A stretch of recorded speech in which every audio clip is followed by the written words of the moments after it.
बात करते हैं अहम खबर के साथ। बीजेपी का प्लान बूथ, जी हां, हर बूथ पर किया जाएगा कन्या पूजन।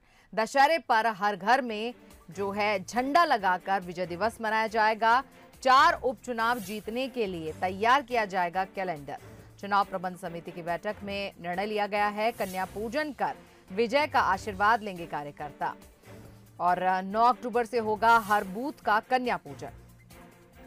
तो ये का अहम प्लान जो है, बीजेपी का प्लान बूथ तैयार है और हर बूथ के लिए जो है खास तौर पर कन्या पूजन किया जाएगा। दशहरे पर हर घर में झंडा लगाकर मनाएंगे विजय दिवस। 4 उपचुनाव जीतने के लिए तैयार किया जाएगा ये कैलेंडर। चुनाव प्रबंध समिति की बैठक में निर्णय होगा। कन्या पूजन कर विजय का आशीर्वाद लेंगे तमाम कार्यकर्ता। 9 अक्टूबर से होगा हर बूथ पर कन्या पूजन। तो बड़ी खबर इस वक्त हम आपके साथ साझा कर रहे हैं। तो 9 अक्टूबर से हर बूथ पर कन्या पूजन जो है शुरू होगा। हर बूथ के लिए प्लान है। तो प्लान यही है कि 4 उपचुनाव जीतने के लिए एक कैलेंडर जो है तैयार किया गया है। चुनाव प्रबंध समिति की बैठक में यह निर्णय लिया गया है। कन्या पूजन कर विजय का आशीर्वाद लेंगे कार्यकर्ता। और अमूमन हम ये भी देखते हैं कि प्रदेश के जो मुखिया हैं, सीएम हैं जो शिवराज सिंह चौहान, हमेशा जब भी किसी कार्यक्रम में जाते हैं तो कन्या पूजन से ही हर कार्यक्रम का शुभारंभ करते हैं। और एक नई परंपरा के तौर पर प्रदेश भर में कन्या पूजन का एक रिवाज चल पड़ा है। और उसी कड़ी के अंदर बिल्कुल तारतम्यता बिठाते हुए इन उपचुनाव के अंदर भी जो है कन्या पूजन को विशेष तरजीह दी जा रही है। और कन्या पूजन कर विजय का आशीर्वाद लेंगे कार्यकर्ता। 8 विधानसभा है, टोटल 11 विधानसभा है। तो खंडवा लोकसभा की 8 विधानसभा और बाकी 3 विधानसभा जोबट, रैगांव और पृथ्वीपुर, ये मिला के 11 विधानसभा होती है। तो 11 विधानसभा में हर विधानसभा में कम से कम 7-8 सभाएं होंगी। कन्या पूजन का कार्यक्रम चलेगा, 9 से 13 तक का ये कार्यक्रम है। और इसी बीच में 10 अक्टूबर तक सभी मंडल कार्यालय जो है इनका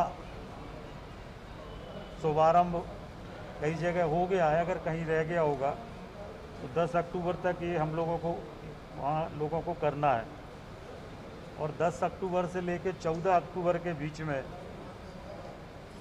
जो हमारे जहाँ मंडलों के सम्मेलन रह गए हैं वहाँ पर मंडलों के सम्मेलन होंगे।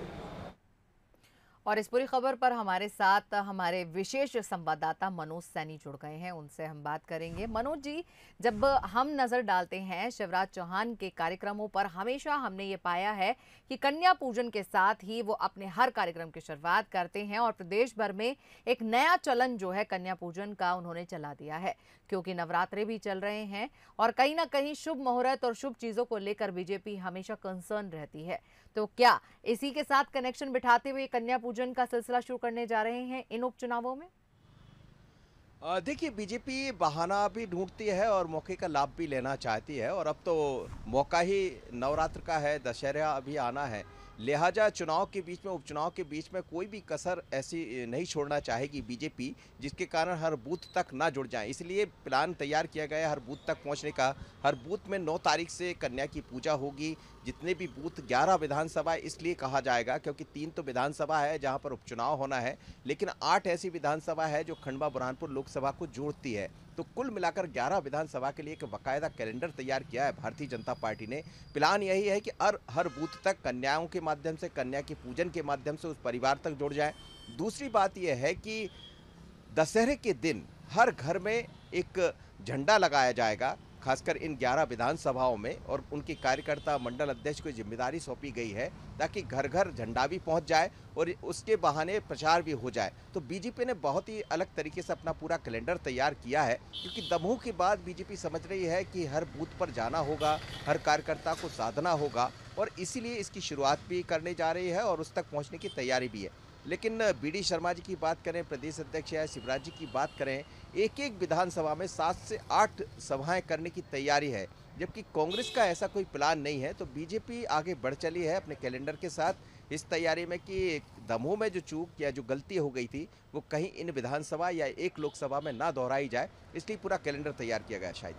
मनोज जी, साथ ही साथ जो ये सभाएं लेने की आप बात कर रहे हैं और हर विधानसभा के अंदर जो है साथ साथ जो है सभाएं होंगी हर विधानसभा के अंदर, तो इसके अंदर क्या जिम्मेदारी हर एक को सौंपी गई है, या प्रदेश के मुखिया ही आगे बढ़कर सब संभालेंगे, या वीडी शर्मा या गृह मंत्री नरोत्तम मिश्रा, इन तमाम लोगों को अपने अपने निजी स्तर पर ये सभाएं करनी होगी, या सब मिलकर करेंगे? इसके बारे में क्या कुछ जानकारी है? देखिए, ये तो वो लीडर है शिवराज सिंह चौहान और वीडी शर्मा, जो भारतीय जनता पार्टी के प्रदेश के सबसे बड़े लीडर हैं। बल्कि देश में भी जब हम देखते हैं कई जगह चुनाव होते हैं तो शिवराज जी तो गुजरात भी जाते हैं, उत्तर प्रदेश भी जाते हैं। पर ये उपचुनाव बड़े दिलचस्प है और बड़े चैलेंज भरे भी हैं। इसलिए एक एक विधानसभा में 7 से 8 सभाएं लेंगे शिवराज जी, और इसी तरह वीडी शर्मा भी वही करने वाले। जहां तक बात करें डॉक्टर नरोत्तम मिश्रा की या भूपेंद्र सिंह की, भूपेंद्र सिंह के पास प्रबंधन का जिम्मा है। दूसरी तरफ यदि हम देखें दत्ती गांवकर या गोविंद राजपूत के पास तो जोबट विधानसभा की जिम्मेदारी है। इसी तरह अरविंद भदौरिया को पृथ्वीपुर की जिम्मेदारी दी गई है, गोपाल भार्गव को पृथ्वीपुर की जिम्मेदारी दी गई है, रेगांव की जिम्मेदारी बृजेंद्र प्रताप सिंह के पास है। तो अलग अलग मंत्रियों को अलग अलग तरह से जिम्मेदारियां दी गई है, और मकसद यही है कि वो अपने तरह से सभाएं करते रहेंगे छोटी, लेकिन कुछ बड़ी बड़ी जो सभाएं होंगी उसमें शिवराज जी और वीडी शर्मा जी पहुंचेंगे वहां पर, क्योंकि एक सभा के माध्यम से कई गांवों को जोड़ने का प्रयास होगा और इस काम को आगे बढ़ाएंगे जिन मंत्रियों को वहां का जिम्मा सौंपा गया है, जिनको प्रभारी बना गया है वो।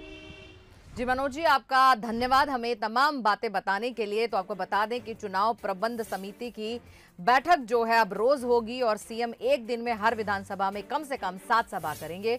एक दिन में 3 से 4 सभा होगी, जिसमें प्रदेश अध्यक्ष की भी सभाएं आयोजित होंगी।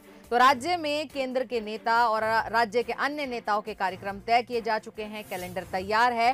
खंडवा में टोटल विधानसभा 8 है। इसके अलावा बाकी 3 विधानसभा जहां उपचुनाव है, सभी 11 विधानसभा में 7 से 8 सभा होंगी।